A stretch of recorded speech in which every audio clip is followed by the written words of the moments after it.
All right, we're back with Andrew Hagar. Wow, look at this, man. He's in Pop Studio up there, San Rafael, living it up, man, by the Bay Bridge and Oakland and all the finery out there. Yes, sir. Tell us about the show and how it came about, because obviously Pops had kind of told you, man, with that last breakup of Van Halen, it's like, you probably don't want to, jump into the entertainment business unless it comes calling and all that. But you did it from the heart. You did it on your own. Yes, sir. I know he's always supportive of what you're doing, but who contacted you, Glass Entertainment, and these folks to be a Yeah. part of this show, Family Legacy. And when you called Pops, what was his reaction? He was stoked on it. He was stoked that, we got an opportunity to get on MTV. I mean, MTV, obviously, in terms of their relevance, it's different now than it was when I was growing up. But I remember so many bands just seeing like, growing up, bands like Nirvana and Soundgarden and Alice in Chains and Stone Temple Pilots and all these amazing acts, and just watching music videos all day and having my mind blown when I was a kid. Like MTV has like this special place in the hierarchy, in my mind, at least, in terms of the music industry and exposure. So hearing that they were going to do a show and they wanted us to be a part of it was pretty cool. Shout out to my boy Stormer from formerly Access TV. Now he's got his own production company, but he was working with Glass Entertainment and helped them kind of suss out who they wanted to put on the show. And he recommended me, and they did a little bit of research and contacted me and thought I had a really interesting story to tell. So yeah, we did about like 7 hours of interviews for that show. I did about one hour of interviews with my father there, and then we did probably about 6 and change more with just me. So it was interesting to see that they showcased. Originally I heard it was supposed to be a longer series, and then MTV kind of shortened it and combined the episodes together with people, and yeah. But I had no idea what they were going to show, and I think they did a pretty good job. It was very funny and like heartwarming, especially after seeing Draven's story, which was just like so heart-wrenching, and he's such a sweet kid. Like, he seems like the nicest guy. So I think it was nice to have a little levity after that story, with just like the humor and the interplay between me and my dad. So that was fun. Yeah, and of course, it's a great place to showcase your music. You got Definitely. the Red Light Appetite music video in there. Sure. They're showing you performing, and like you say, your music has been health and sports and all that, the martial arts, and growing up with music, and being part of that incredible Northern California vibe of such a rich history up there. I know Definitely. it's you guys bring that to the show, and of course I know there's all sorts of other flavors that will pique people's appetite, so to speak. But tell us about the Red Light Appetite. What's that all about? And why did you pick that song, or they, for the show? Red Light Appetite was the first single I released of the record that I made with Trev Lukather, son of Steve Lukather of Toto. He co-wrote the songs with me and produced the record. We started in December of 2020, and actually the first song that we ever wrote is my next single that I'm going to release next Friday, May 5th. It's called Systematic Minds. And all of these songs kind of reflect some of the, darker kind of mental health struggles that, not just artists, but everyone undergoes and experiences in their life. And I think that really, like, to create art, you have to suffer, you have to experience the low points. And being an artist is like living life on a scale of like -1 to 11. You know what I mean? Like, you're experiencing some really terrible lows and some really triumphant highs. And I like to reflect that in the music. And Red Light Appetite is kind of about, for me at least, where I was coming from when I wrote it. It's about like the struggles of like addiction, and not even necessarily to drugs, just the fine line between loving something, being obsessed with it.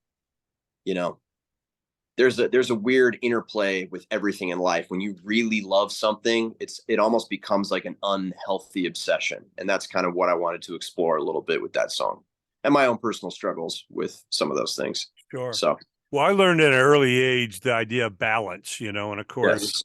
The Van Halen album was called Balance. I mean, it's all about that, the yin and the yang and the up and the down. And you can't enjoy the highs if you haven't come from some lows, and and be prepared to go low again. Anybody Absolutely.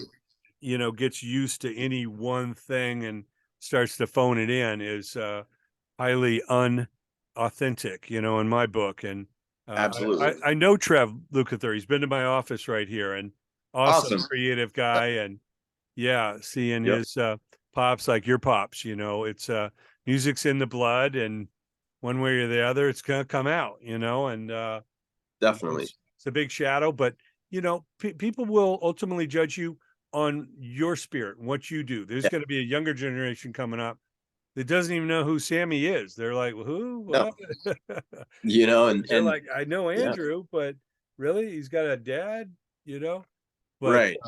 it's really exciting to see that future Definitely. generations. You go to some of these classic rock shows, and you see like 3 or 4 generations, like the original fans. They're in their whatever 60s, 70s, and then their offspring, Yeah. 50s, That's 40s, and then their sons and yeah. daughters, or Right. cousins or nephews, and heaven forbid you go to a Stone show. There's like 4 generations, Yeah. Right.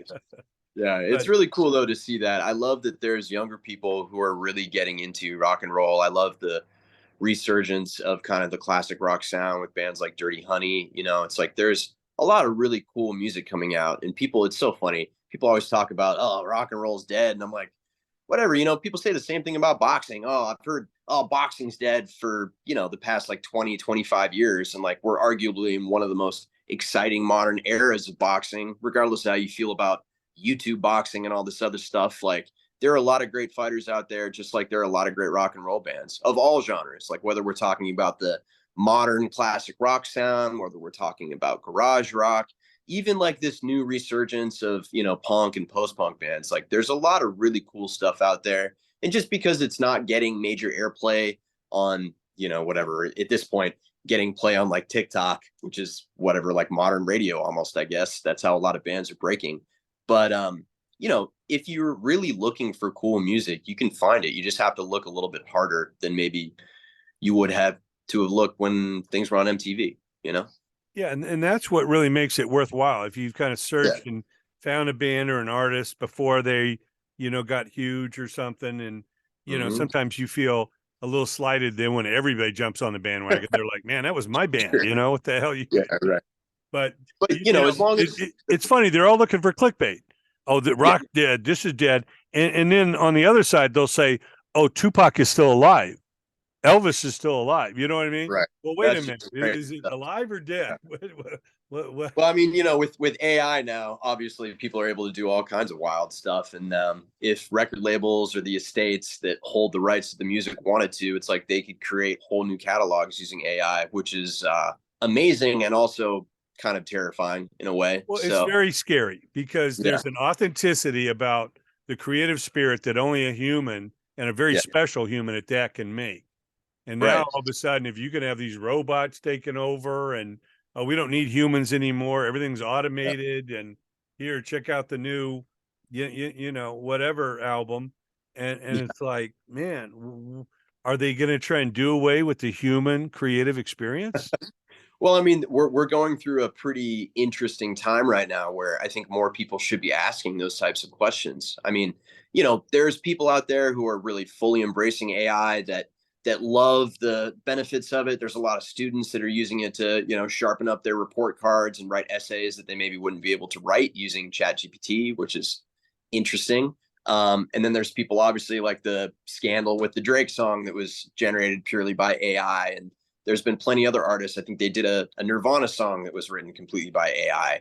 And there's some really big ethical and moral questions going on right now in the sphere of AI that I think most of the general public is just not educated about. And there are some really interesting people like, Lex Friedman comes to mind, a great podcaster who's also, one of the foremost experts on AI. He's got a lot of really intelligent people who are also specialists in that field talking about it on a show. And I would encourage people to go out and listen to that kind of stuff and inform yourself on what's really happening with AI.